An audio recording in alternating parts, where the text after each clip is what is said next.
Mucha gente me ha preguntado cómo entrar a Diosesmon, el servidor de Vegeta 777 y Willy Rex, y cuánto cuesta. Y la respuesta es muy sencilla. Número 1 es totalmente gratis y número 2 es extremadamente fácil. Lo único que tienes que hacer es, en el enlace que te voy a dejar en la descripción, abrir Diosesmon, que bueno, así se llama el enlace, ¿no? Cuando entras a la página oficial te va a salir esto, página preciosísima, por cierto. Entonces, lo único que tienes que tocar es empezar a jugar, descargar el pack.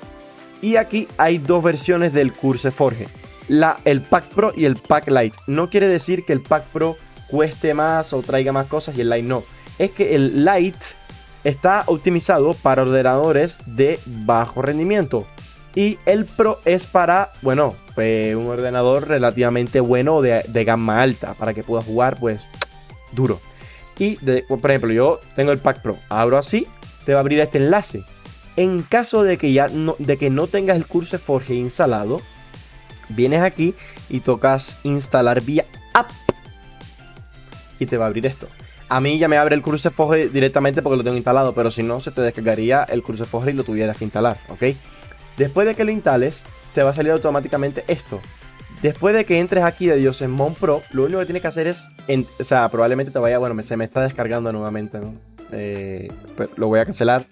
Pero sería esto lo que te va a aparecer aquí cuando tocas Minecraft. Y si no te sale, simplemente tocas Add Game, pero probablemente sí te va a salir. Luego, lo abres y vas a ver... vas aquí a la lupa y escribes versión. No, perdón. Diosesmon. How. Y aquí vas a donde dice versión y tienes que asegurarte de que esté la más nueva actualizada, si no, no te va a dejar entrar.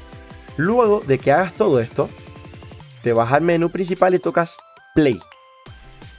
Te va a salir Install, Verify, bla bla bla. La primera vez que lo abras, si te va a tardar un poquito, te va a salir este menú en la pantalla.